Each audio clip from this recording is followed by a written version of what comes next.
We are here with the Deputy Minister. Kindly introduce yourself, me. Thank you. I'm Deputy Minister Steve Litsike, Deputy Minister in the Presidency responsible for women, youth and persons with disability. Ma'am, we are here at the G20 discussing women financial inclusion and women empowerment.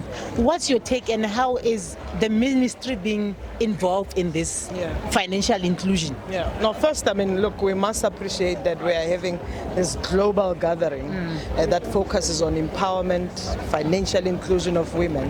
And really, it's happening at a critical time, 31 years of our democracy, where we've seen so much progress, the progress that actually takes us into steps of how South Africa has emancipated women. How do we strive for gender equality? And as a department that was established thoroughly so to look at advancement of our democracy, of our constitution, but where women can actually be lifted in terms of their economic opportunities, in terms of their participation socially and economically, and indeed how women thrive when they are much more well supported. As a department, our role in advocacy, mainstreaming, but also overall monitoring and coordination of the efforts of government. What we've done fundamentally in working with each and every department is to have indicators. The DPME, which is led by Minister Ramokgopa, help us to actually look at the overall government indicators that helps us to achieve gender equality and women's economic participation.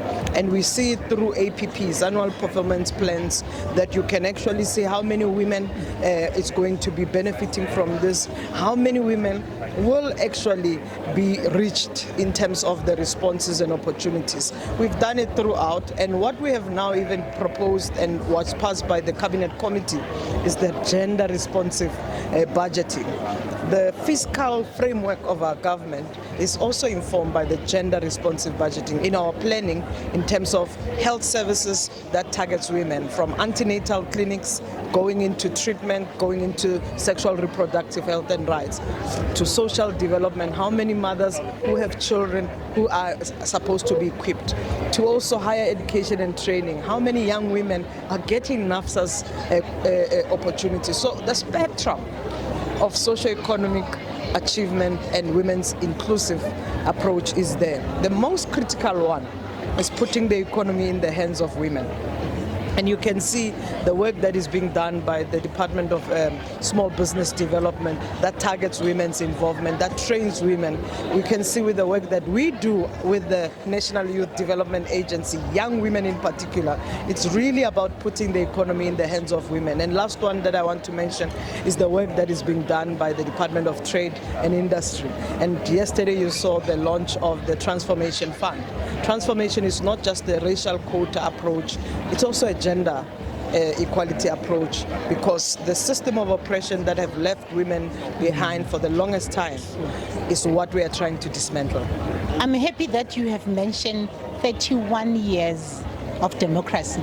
But as we were looking at the stats are not really good. And as your department, what has been the monitoring aspect of ensuring that women are financially involved?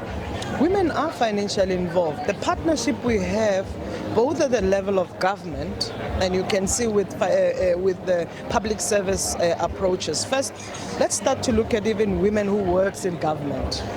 The first thing that we did was to bridge the gender pay gap.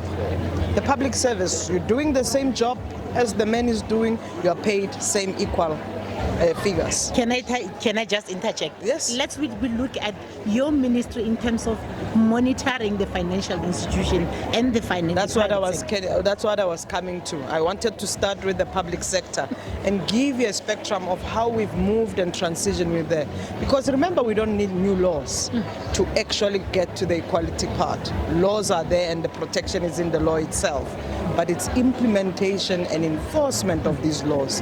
And this is why even when you look at our latest report on the status of women in South Africa, there are gaps that exist within the private sector.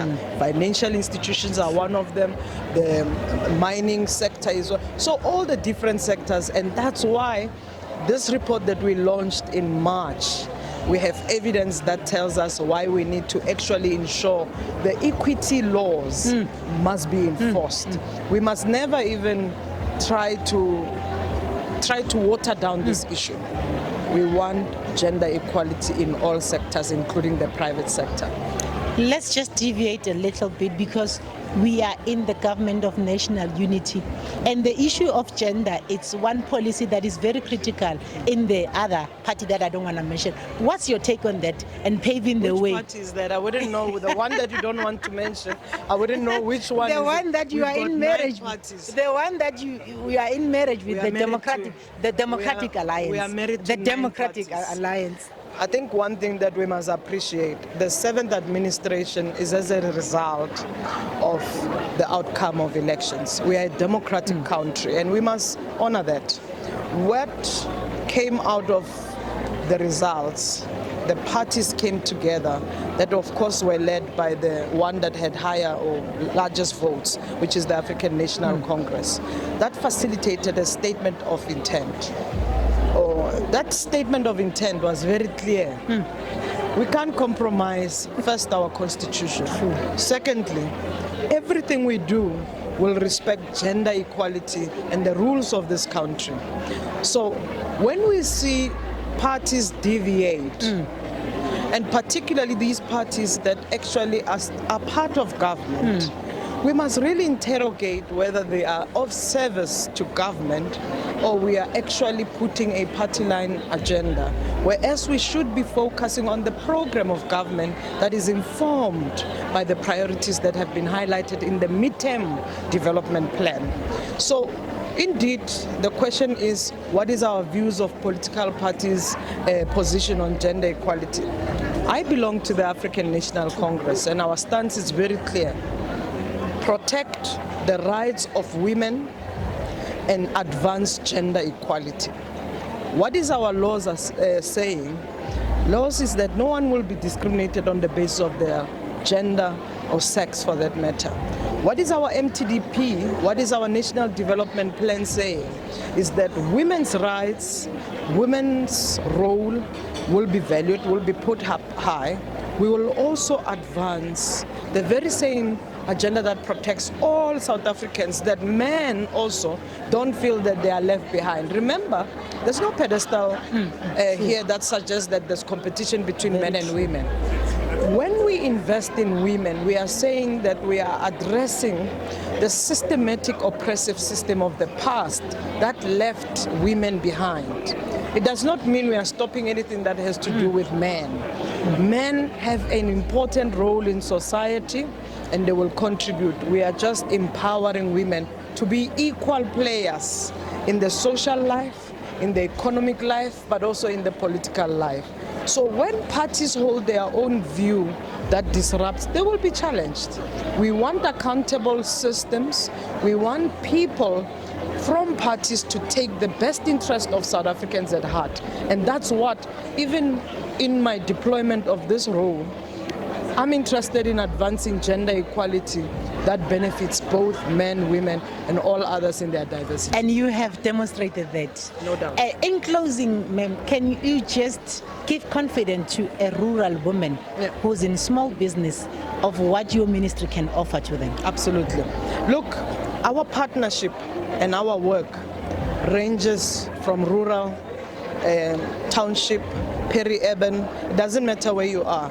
The service you must get in rural community should be the same service you must get at the urban areas. Now, we know there are challenges in terms of technology, reach, and so forth. And this is why every now and then when we work with all other government stakeholders, take the service to the people where they are. It matters because they deserve that.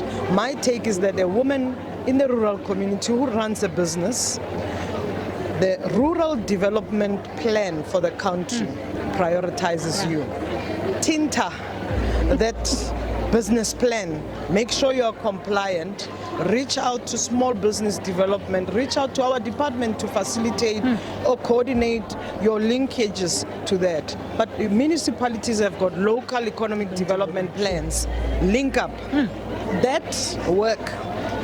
But ma'am, if I could just interject, Sure. that system is lacking currently. Yeah.